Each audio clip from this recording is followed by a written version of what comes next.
தமிழகம் எங்கும் max gold cash for your gold. Max gold நீங்க தங்க மட்டும் இல்லைங்க, பிளாட்டினம், டைமண்ட், சில்வர், ரூபினி எதை வேணாலும் விற்கலாம். உங்களுக்கான பணம் ரொக்கமா கையிலயோ இல்லைன்னா பேங்க் அக்கௌண்ட்லயோ உடனடியாக செலுத்திடுவாங்க. மார்க்கெட் மதிப்பை விட 100 ரூபாய் ஒரு கிராமுக்கு உங்களுக்கு கூடுதலா கிடைக்கும். தமிழ்நாடு முழுக்க டோர் ஸ்டெப் சர்வீஸும் இவங்க ப்ரொவைட் பண்றாங்க. உங்களுக்கு கோல்ட விற்கணும்னா அதுக்கு ஒரே ஒரு பெஸ்ட் பிளேஸ் மேக்ஸ் கோல்டு தான். கால் 04445454545. வணக்கம். Big topic with Karthik Mayakumar. இந்திய சினிமா வட்டாரத்தை பொறுத்த வரைக்கும் இந்த விஷயம் தான் பிக் டாபிக் மக்களே. இந்த ஜனநாயகன் சென்சார் வழக்கு இருக்குல்ல, இது சார்ந்துதான் முழுக்க முழுக்க பார்க்க போற நிகழ்ச்சிக்குள்ள போலாம்.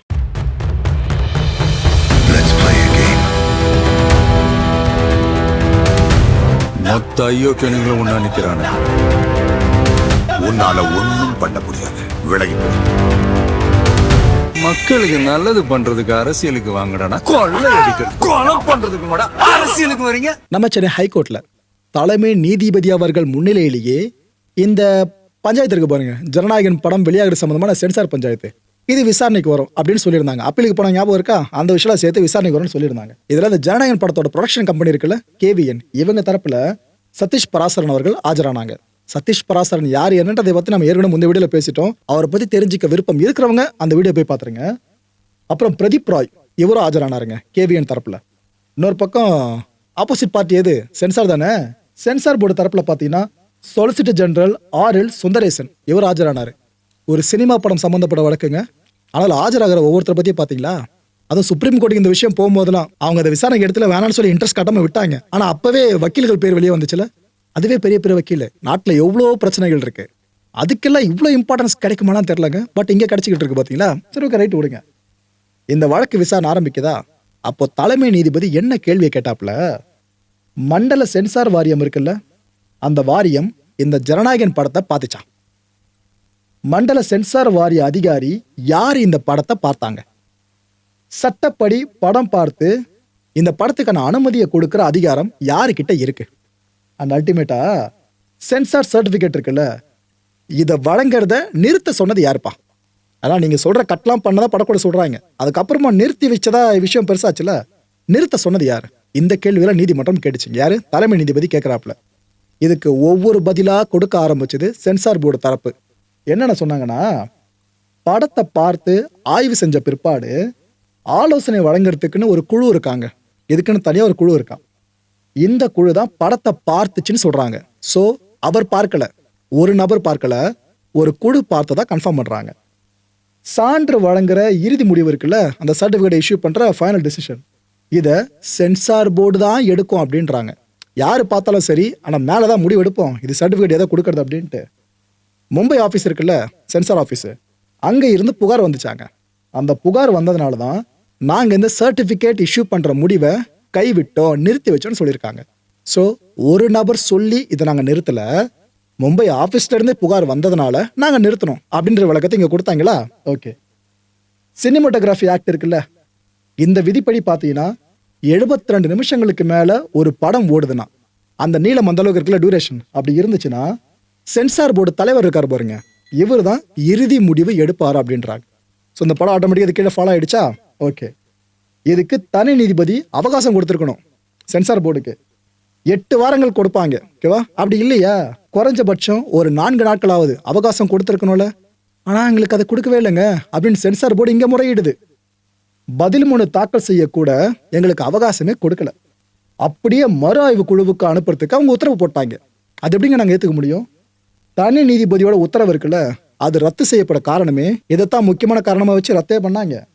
சென்சார் போர்டு தலைவரோட முடிவு இருக்குல்ல, இதை KVN எதிர்க்கவே இல்லை, ஆனால் தனி நீதிபதி அதை ரத்து பண்ணாங்க. இது எப்படின்னு கேட்குறாங்க.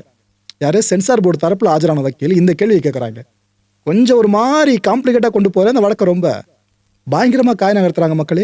சென்சார் போர்டு தரப்புல என்ன ப்ரொஜெக்ட் பண்ண வராங்க புரியுதா? ஒரு பார்ட்டி ஒரு விஷயம் கேட்குது, அதுல முடிவு எடுக்கிறது தான் நீதிபதியோட வேலை. ஆனா அந்த பார்ட்டி கேட்காத விஷயம் சார்ந்து நீதிபதி ஒரு முடிவு எடுக்கிறாங்க அவங்களுக்கு சாதகமா அப்படின்னா இதை நாங்கள் எப்படி எடுத்துக்கிறது? இந்த தொழில் அவங்க பேசியிருக்காங்க கோர்ட்ல. Okay, right. அடுத்து என்ன சொல்றாங்க?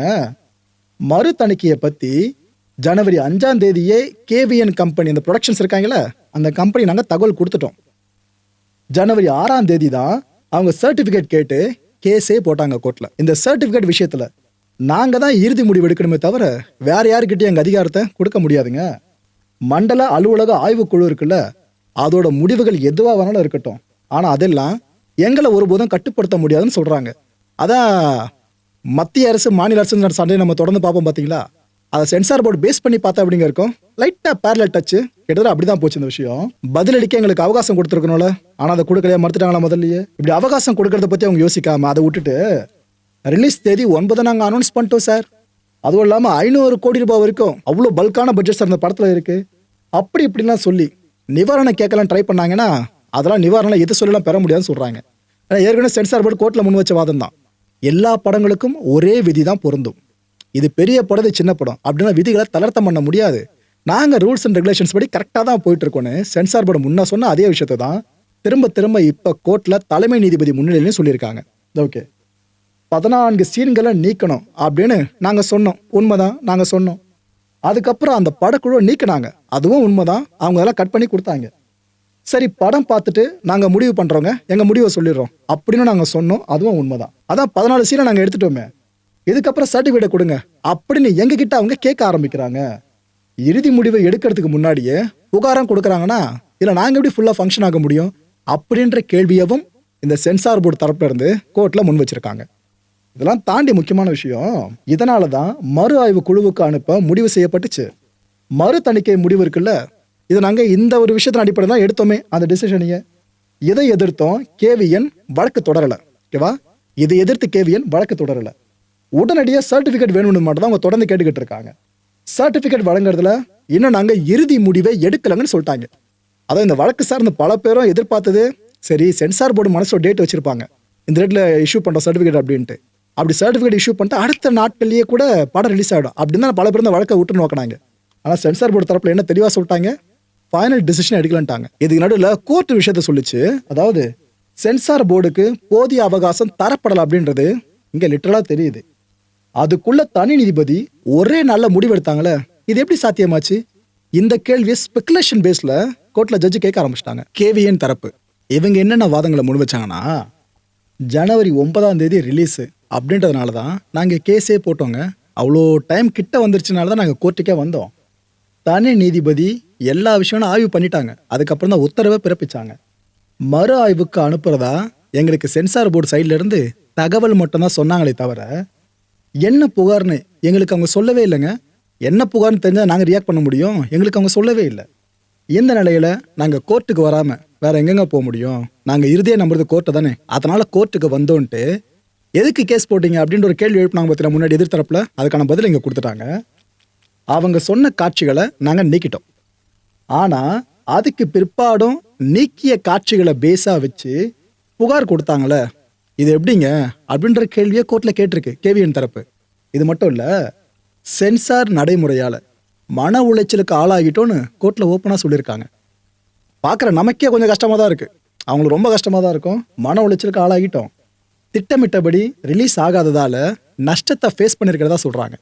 ஏன்னா ஓடிடி பிளாட்ஃபார்மும் டேட்டை கொடுத்துருப்பாங்க, எங்கள் ரிலீஸ் டேட் இதுங்க, இத்தனை நாட்கள் திரையரங்களை ஓடும், அதுக்கப்புறம் ஓடிடி நாங்கள் கொடுத்துருவோன்னு சொல்லிட்டு தான் அந்த அக்ரிமெண்ட்டை சைன் பண்ணியிருப்பாங்க. ஸோ நஷ்டம் இங்கே ஏற்பட்டுடுச்சா? சான்று விஷயத்தில், இந்த சர்டிஃபிகேட் விஷயத்தில் டிசம்பர் 29க்கு பிற்பாடு என்னென்ன நடந்துச்சு அப்படின்னு எல்லாமே மறைக்கப்பட்டிருக்கிறதா ஒரு பகிரங்க குற்றச்சாட்டையும் கேவிஎன் தரப்பு கோர்ட்டில் முன்வைக்குது. சென்சார் வெளிப்படைத்தன்மை அப்படின்ற விதி ஒன்று இருக்குல்ல, சென்சார் போர்டு டிரான்ஸ்பரண்டாக இருக்கணும்னு சொல்லிட்டு அந்த விதியே இங்கே மீறப்பட்டிருக்குங்க, அவங்க டிரான்ஸ்பரண்டாக இல்லை அப்படின்ற அடுக்கடுக்கான குற்றச்சாட்டுகளை கேவிஎன் தரப்பு ஒன்றன் மேலே ஒன்றாக அடுக்க ஆரம்பிச்சிட்டாங்க. இதை தொடர்ந்து சென்சார் போர்டு தரப்பில் என்ன சொல்கிறாங்கன்னா, மறு ஆய்வுக்கு 20 நாட்களில் குழு அமைக்கப்படணும். படம் மறு ஆய்வுக்கு போகணுன்னா 20 நாட்களில் குழு அமைக்கணுமா. மறு ஆய்வு குழு சர்டிஃபிகேட் வழங்கலை அப்படின்னா ஹைகோர்ட் அப்ரோச் பண்ணலாம், அதானே வாடிக்கை. ஆனால் இங்கே நடக்கலையே. கேஸ் போடாமல் இருந்திருந்தீங்க அப்படின்னா இந்த நேரம் மறு ஆய்வு செய்யப்பட்டிருக்குன்னு சொல்கிறாங்க. எங்கே வந்து நிற்கிறாங்க தெரியுதா?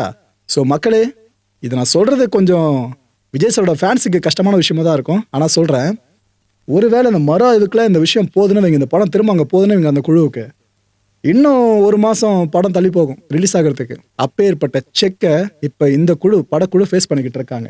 இதுக்கப்புறம் நீதிபதிகள் கேட்ட கேள்வி என்னன்னா, அது எப்படி ஒரே நாளில் எல்லா நடைமுறையும் முடிச்சுட்டு உடனே உத்தரவு பிறப்பிக்க முடியும், இதை எப்படிங்க ஏற்றுக்க முடியும் அப்படின்னு கேட்குறாங்க. இது ஆக்சுவலாக கேவிஎன் தரப்பு இருக்குல்ல, அவங்களுக்கு ஆப்போசிட்டான ஒரு விஷயம் நீதிபதிகள் கேட்டிருக்கிறது. உடனே கேட்டு உடனேனா எப்படி எல்லா நடைமுறையும் ஒரே நாளில் பண்ண முடியும், அதெல்லாம் வாய்ப்பு இல்லை. சரி, யார் தான்ப்பா புகார் கொடுத்தா அப்படின்னு நீதிபதி கேட்குறாரு. தலைமை நீதிபதியே இந்த கேள்வியை கேட்குறாரு. அந்த ஒரு பர்சன் பேர் இது வரைக்கும் தெரியல யாருக்குமே. இது சொல்லுவாங்கன்னு எதிர்பார்த்தோம். ஆனால் அங்கேயும் ட்விஸ்ட்டுங்க. மும்பை சென்சார் ஆஃபீஸ் இருக்குல்ல, அதோட தலைவர் தான் எங்களுக்கு புகாரை கொடுத்தாருன்னு சென்சார் தரப்பில் சொல்லிட்டாங்க கோர்ட்டில். அந்த சர்டிஃபிகேட்டை இஷ்யூ பண்ணுற வரைக்கும், ஜனநாயகன் படத்துக்கு என்ன சர்டிஃபிகேட் இஷ்யூ பண்ணுறாங்களோ ஓகேவா, அதை முடிவு பண்ணி இஷ்யூ பண்ணுற வரைக்கும் அந்த புகார்தாரர் பற்றி நாங்கள் வெளியே சொல்லக்கூடாதுன்னு சொல்லிட்டாங்க. கோர்ட்லேயே இந்த ஆர்கியூமெண்ட்டை முன் வச்சிருக்கு சென்சார் போர்டு தரப்பு. இதுக்கப்புறம் எல்லாத்தையும் விசாரித்து முடித்த கையோடு நீதிபதிகள் ஒரு விஷயத்தை தெளிவாக சொல்லிட்டாங்க. டேட்டை ஸ்பெசிஃபை பண்ணல, ஆனால் இந்த தீர்ப்பை ஒத்தி வச்சிட்டாங்க. என்னைக்கு தீர்ப்பு வெளியாகுதுன்றது தெரிஞ்சிடும் ஓகேவா, கொஞ்ச நாட்களில் தெரிஞ்சிடும். ஆனால் டேட்டை மென்ஷன் பண்ணாமல் தீர்ப்பை ஒத்தி வச்சிருக்கிறதா இப்போ பல பேரும் எதிர்பார்ப்புக்குரியதாக மாறிடுச்சு. ஆஹா, இன்னும் எவ்வளோ நாட்கள் படம் தள்ளி போவோமோ ரிலீஸுக்கு அப்படின்னு சொல்லிட்டு. எவ்வளோ பேர் சிக்கல்ல இந்த சிக்கலை இன்னும் இடியாப்ப சிக்கலாக மாற்றுற மாதிரி அடுத்த ஒரு விஷயத்தை பற்றியும் சொல்லிடுறேன். அமேசான் இப்போ இந்த ஓடிடி பிளாட்ஃபார்ம் தான் இந்த படத்தை வாங்கியிருக்காங்க ஜனநாயகனை. இப்போ அமேசான் பிளாட்ஃபார்மும் இந்த கேவிஎன் தரப்புக்கு எதிராக ஏதாவது லீகலாக போனாங்கன்னு வைங்க, படத்துக்கு இன்னும் சிக்கல்.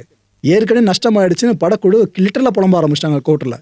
இது பத்தாதுன்னு அமேசானும் ஏதாவது லீகலாக போனாங்க, பெரிய தலைவலிங்க. ஏன்னா ஓடிடி பிளாட்ஃபார்முக்கு அந்த ரிலீஸ் டேட்டை தெளிவாக சொல்லணும் அவங்க படக்குழு. இது விதி தான். இப்போ படக்குழுவுக்கே தெரில படம் எப்போ ரிலீஸ் ஆகணும். இது எப்படி இங்கே அமேசானோட சொல்ல முடியும்? ஸோ அவங்க சட்ட நடவடிக்கை எடுத்துறாங்கன்னா ரொம்ப கஷ்டங்க. ஒரு பக்கம் கோர்ட்டுனா இன்னொரு பக்கம் சிபிஐ. ஆனால் விஜய் அவர்களை பயங்கரமாக சுற்றி ஹேண்டில் பண்ண வச்சுட்டே இருக்க மாதிரி இருக்கல. விஜய் அவர்கள் முக பாவனைகள் இருக்குல்ல, அதை டெல்லியில் இருக்க சிபிஐ ஆஃபீஸ்க்கே போயிட்டு அங்கே அவங்க கேட்குற விசாரணை கேள்விகளும் பதில் கொடுத்துட்டு இருந்தார்ல. அவர் போகிறப்ப அப்புறம் அந்த ஆஃபீஸ்லேருந்து வர்றப்பெல்லாம் கேப்சர் பண்ணப்படுற காட்சிகள் இருக்குல்ல, அதை பல பேரும் பல விதமாக பயன்படுத்த ஆரம்பிச்சிட்டாங்க. இந்த அரசியல் கட்சிகளோட சார்பு ஊடகங்கள் நிறைய இருக்கும் பார்த்தீங்களா, எந்த ஊடகத்தை தான் சார்பு இல்லைன்னு சொல்ல முடியும். அவங்கவுங்க ஐடியாலஜிக்கு ஏற்ற மாதிரி அந்த ஃபோட்டோஸை பயன்படுத்த ஆரம்பிச்சிட்டாங்க. உதாரணத்துக்கு விஜய் அவர்கள் சார்பு ஊடகம் அப்படின்னா அவங்க இது போல ஃபோட்டோஸ் யூஸ் பண்ணுறது, அவர் கொஞ்சம் போல்டாக சிரிக்கிற மாதிரி ஃபோட்டோ. இன்னொரு பக்கம் விஜய் அவர்கள் தலை தூக்கிடக்கூடாது அப்படின்னு நினைக்கிற சில ஊடகங்கள் இருக்கும்ல, அவங்க இது போல ஃபோட்டோஸே பயன்படுத்த ஆரம்பிக்கிறாங்க. அவர் ரொம்ப சேடாக இருக்க மாதிரி. அதாவது சிபிஐ ஆஃபிஷியல்ஸ் கேள்வி மேலே கேள்வி கிட்ட கிரில் பண்ணிட்டாங்கன்னா இந்த ஒரு விஷயத்த மக்கள் மனசில் ஆழமாக விதைக்கிற மாதிரியே இது போல ஃபோட்டோ பயன்படுத்த ஆரம்பிச்சிட்டாங்க. ஒரு ஃபோட்டோ மக்கள் அதை வச்சே மக்களை இந்த அளவுக்கு மேனிபுலேட் பண்ண முடியும். இது ரெண்டுத்தையும் பார்த்துட்டு ஒரு முடிவுக்கு வர இடத்துல மக்கள் இருக்கீங்க. ஸோ நம்ப தகுந்த பிளாட்ஃபார்ம் இருக்குல்ல, அங்கேருந்து வெளியாகிற செய்தியை கூட இதுக்கப்புறம் சந்தேகமாக பார்க்கணும் போல இருக்கு. இவங்க அந்த கட்சிக்கு சப்போர்ட் பண்ணுறவங்களாச்சு, இவங்க போட்ட அந்த செய்தி கரெக்டாக தான் இருக்குமா அப்படின்னு யோசிக்க வச்சுட்டாங்க. அப்படி ஆயிடுச்சு. இப்போ இதில் தாவேக்கா ஒரு 3 தகவல்களை மறுத்திருக்காங்க. இப்போ சமீப காலமாக பல ஊடகங்களில் வெளியான தகவல்கள் தான் அதை மறுக்க ஆரம்பிச்சிட்டாங்க. என்னன்னா, முதல் தகவல், குற்றப்பத்திரிகையில் விஜய் பேர் இருந்ததா கன்ஃபார்ம் பண்ணிய பல பேர் செய்திகளை போட்டாங்க. அதாவது யூகங்களில் சொல்றது வேறங்க, இருக்கலாம்ன்றது தகவலாக சொல்றது வேற. கன்ஃபார்ம் பேர் இருக்குன்னே பல பேர் ஆணித்தரமாக சொன்னாங்கல்ல, அது இது வரைக்கும் உண்மை இல்லைன்னு சொல்றாங்க. குற்றப்பத்திரிகையில விஜய் பேருன்னு வரலான்ட்டு சிபிஐயோட குற்றப்பத்திரிகையில. ஓகே, ஆக்சுவலாக அந்த குற்றப்பத்திரிகை சார்ந்த விஷயமே தாவேக்காக இன்னும் 100% தெரிய வராது. ஏன்னா குற்றப்பத்திரிகை நான் 100% பண்ணி முடிச்சிருக்க வாய்ப்பே இல்லை, ப்ரிப்பேர் பண்ணி முடிக்க. அடுத்த மாதம் வாக்கில் தாக்கல் பண்ண படலாம்ன்ற பேச்சு மட்டும் தான் இருக்கு. தாவேக்கா ஒரு நம்பிக்கையில் சொல்லியிருக்காங்க, அவ்வளோதான், விஜய் அவர்கள் பேர் இன்னும் உள்ள வரல அப்படின்ட்டு. ரெண்டாவது விஷயம் என்ன மறுக்கிறாங்க, சிபிஐ கண்டிப்பாக விஜய் அவர்கள் அரெஸ்ட் பண்ண போறதா பல பேர் ஆணித்தரமாக சொல்றாங்களே, அது உண்மை கிடையாதுன்னு சொல்றாங்க. மூணாவது விஷயம், தேர்தலை இந்த முறை தாவேக்கா புறக்கணிக்க வாய்ப்பு இருக்கிறதாவும், அது முன்னிட்டு விஜய் அவர்கள் டெல்லியிலேயே ஆலோசனை பண்ணதாகவும் ஒரு தகவலை பல பேரும் பிரசுரிக்க ஆரம்பிச்சாங்க. அதையும் மறுத்திருக்க தாவேக்கா. இல்லைங்க, தேர்தலை முன்னிட்டு அவ்வளோ வேலையை பார்த்துட்டு இருக்கோம், நாங்கள் எப்படி நாங்கள் புறக்கணிப்போம், நெருக்கடியை வச்சு நாங்கள் புறக்கணிச்சிருவோமா, அதெல்லாம் வாய்ப்பே இல்லைன்னு ஒரு பக்கம் அவங்க மறுப்பு கொடுக்க ஆரம்பிச்சிட்டாங்க.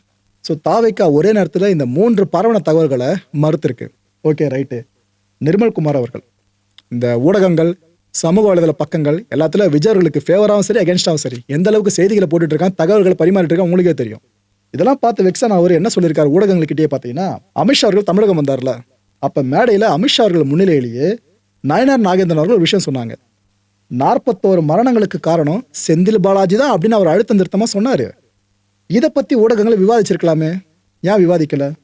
இதை பற்றி பல பேரும் பேசியிருக்கலாம், கைதுகள் நடந்திருக்கலாமே, இன்வெஸ்டிகேட் பண்ணியிருக்கலாமே, அதை பற்றிலாம் யாருமே பேசலை. அதெல்லாம் விட்டுட்டு தவறான பல தகவல்களை மட்டும் பதிவு பண்ணிட்டு இருக்கீங்களே, என்னங்க அப்படின்ற மாதிரி தன்னோட ஆதங்கத்தை ஓப்பனாக பதிவு பண்ண ஆரம்பிச்சிட்டாருங்க. இன்னொரு பக்கம் அந்த செங்கோட்டையன் இருக்கார்ல, அவரை தன்னோட சமூக வலைதள பக்கத்தில் ஊடகங்கள் சார்ந்த சில விஷயங்களை பேச ஆரம்பிச்சிட்டாரு. அது ஒரு பக்கம் பெருசாக போய்கிட்டு இருக்கு. போகிற போக்க பார்த்தா தாவேக்காவுக்குன்னு தனியாக டிவி சேனல்ஸ் வந்தாலும் ஆச்சரியப்படுறதுக்கு இல்லை, போகிற போக்கில் அதை வந்துடும் போல இருக்கு. பனையூர் தாவேக்கா ஆஃபீஸ் இருக்குல்ல, அங்கே தேர்தல் அறிக்கை குழு ஒரு ஆலோசனையில் ஈடுபட்டிருக்காங்க. இதில் தலைமை யாருன்னு பார்த்தீங்கன்னா, கொள்கை பரப்பு பொதுச் செயலாளர் இருக்கார்ல அருண்ராஜ் அவர்கள், இவர் தலைமையில் தான் நடந்திருக்கு. ஒட்டு மொத்தமாக 12 பேர் இதில் பங்கேற்று இருக்காங்க. இவங்க எல்லாம் சேர்ந்து மக்கள் ப்ளஸ் விவசாயிகள் இவங்க உட்பட இன்னும் பல தரப்பு எல்லார்கிட்டையும் கோரிக்கைகளை கேட்டு அதற்கு இணங்க அதோட பேசிஸ்ல ஒரு தேர்தல் அறிக்கையை நம்ம தயாரிக்கலாம் அப்படின்னு திட்டமிட்டு இருக்கிறதா இந்த பனையூர் ஆபீஸ்ல ஒரு தகவல் வெளியே வந்திருக்குங்க. தேர்தலுக்கு இன்னும் எத்தனை நாட்கள் இருக்குன்னு நினைக்கிறீங்க? ஒரு 100 நாட்கள், அதுக்கு மேல கொஞ்சம் கூட குறைச்சலா இருக்குமா? ஆனா இது வரைக்கும் தாவேகா கட்சியோட சின்னம்ன்றது எதுன்னு ஒதுக்கப்படவே இல்லை. நடக்கிறதெல்லாம் பார்க்குறப்ப இந்த முறை எலெக்ஷனை தாவேகா போட்டி போடுமான்ற விஷயம் பல பேருக்கும் ஒரு டவுட் தான் கிரியேட் பண்ணி வச்சிருக்கு. எவ்வளோ நெருக்கடின்றதை கண்ணு முன்னாடி பார்க்க முடியுதுல. நடிகர்களுக்கு இவ்வளோ தைரியம் வருமானு தெரில, ஆனால் மாஸ்டர் மகேந்திரனுக்கு வந்திருக்கு. அதை பற்றி இங்கே ஷேர் பண்ணிடுறேன். மாஸ்டர் மகேந்திரன் கண்டிப்பாக ஒரு தெரியும் உங்களுக்கு. குழந்தை நட்சத்திரமாக இருந்து இப்போ வளர்ந்த வரைக்கும் நடிச்சிட்டு இருக்காப்புல. இவர் என்ன சொல்லியிருக்காரு, எத்தனை பேருக்கு அரசியலுக்கு வரணுன்ற தில் இருக்கு, ஆனால் தளபதிக்கு அந்த தில் நிறையவே இருக்கு. இதுக்காகவே அவர் சிஎம் சேர்ல உட்காரணும் அப்படின்னு சொல்லியிருக்காருங்க. இதுதான் சொன்ன இந்த தைரியம் எத்தனை பேருக்கு வரும்னு தெரியலன்ட்டு இதை சொல்றதுக்கு அவர் சொல்லியிருக்காப்ல. ஆக்சுவலா இந்த ஒரு விஷயத்தை ஒரு சொன்னார்னு தகவல் வெளியாச்சா, அவ்வளவுதான். விஜய் சாரோட ஃபேன்ஸும் சரி, டிவிக்கு தொண்டர்களும் சரி, பயங்கரமா மாஸ்டர் மகேந்திரனை கொண்டாட ஆரம்பிச்சிட்டாங்க. எனக்கு தெரிஞ்சு அவரோட ஃபேன் பேஸ்னு ஒன்று இதுக்கு முன்னாடி இருந்துச்சோ இல்லையோ, ஆனால் இதுக்கப்புறம் அதிகமாக மேலே போகிறதுக்கு வாய்ப்பு இருக்கு. அப்பேற்பட்ட வகையில் கொண்டாடிக்கிட்டு இருக்காங்க. மக்களை இந்த கான்டென்ட்டை பொறுத்தவரைக்கும் நாமெல்லாம் சிந்திக்கணும் ஒரே ஒரு விஷயம் தான். தாவேகா அண்ட் விஜய், ஒரு பக்கம் கட்சியோட புகழ், இன்னொரு பக்கம் விஜய் அவர்களோட புகழ். இந்த புகழ் பாடுற செய்திகளை மட்டும் நீங்க கேட்கணும் பார்க்கணும்னு விரும்புனீங்கன்னா தயவு செஞ்சு நம்ம சேனல் பக்கமே வந்துடாதீங்க. ஏன்னா நம்ம ஆரம்பத்திலிருந்து ஒரு விஷயத்தை ஃபாலோ பண்ணிட்டு இருக்கோம். எந்த பக்கமும் ஸ்டாண்ட் எடுக்க மாட்டோம்.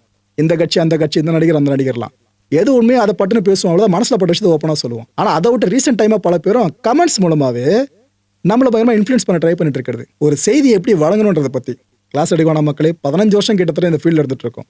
ஸோ ஒரு செய்தி எப்படி எங்களுக்கு அப்ரோச் பண்ணுன்ற விஷயம் எங்களுக்கு கற்றுக் கொடுத்த பல பேர் சொல்லி கொடுத்துருக்காங்க. அதனால நாங்கள் இது வரைக்கும் கரெக்டாக ஒரு செய்தியும் ஹேண்டில் பண்ணிட்டு இருக்கோம். தாவேகா சார்ந்த செய்தியும் அப்படி தான் ஹேண்டில் பண்ண போகிறோம். அதான் நான் ஓப்பனாக சொல்கிறேன்னு.